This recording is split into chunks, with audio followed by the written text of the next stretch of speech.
Welcome back to the morning show. It's Wise Guy Wednesday, and as promised, we're going to find out exactly why it is that we see birds relaxing on high-power wires, but not squirrels. And when we find squirrels relaxing across two wires, then we have no power sometimes. So I think it has something to do also with the fact that it's easier for birds to get up there. Well, that could be. But anyways. It's easier for them to stay up there. Right.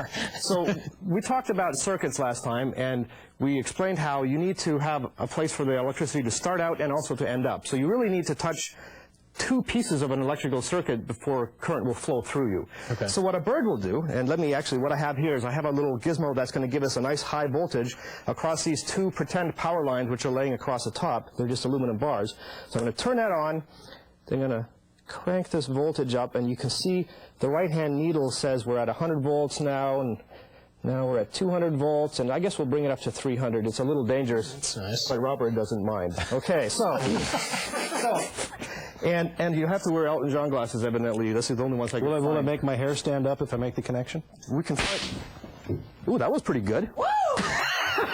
Wow, very impressive. Okay. Next time, a warning, please. Nobody was near it. Well, there must have been a, now I'm scared. squirrel over there. Okay, so anyways, so here's my little squirrel. It's just a piece of solder wire with some tinsel wrapped on it.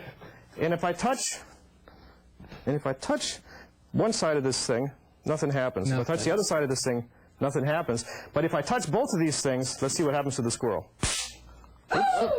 Okay, so he melted actually, and so and the fur went floof like that. So and what there's you this can do wonderful now, smell after that too. Right. So what you can do, because it's kind of fun, is you can just take this in your hand. Okay. Okay, and you can just sort of slap it down on there. Keep your hand kind of back, but you Don't want I the need wire. the glasses? You can use the Elton John. Not that it's going to matter if I fry, is it? All right, so then you just hit it against the thing? Yeah. Ooh. That was pretty good, huh? This could actually be fun. If I could. Physics is fun. Yeah, so what popped the first time? You kind of glossed over I that. think the first time there must have been a piece of wire just laying there that I forgot about. That's what must have happened. Okay. So what's happening here is that you have a few hundred volts.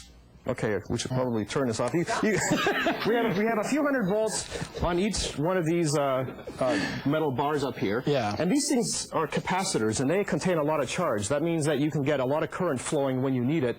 And of course, that's the same as a transformer. It can provide a lot of power when it needs to. So as soon as you shorted this one to that one, that's what happens.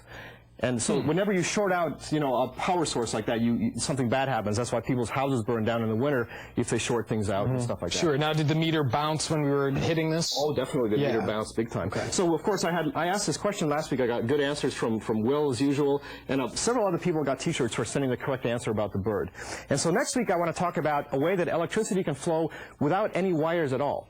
And I want people to see if they can tell me what I'm thinking about. It has actually something to do with the northern lights, believe it or not. Really? Yes. Okay. Tie the two together. All right, if you have a question for Matt, or you want to send him an answer to his question this week, send it to themorningshow at wcia.com. We can send it to him, or you can email him directly at wiseguy@uiuc.edu.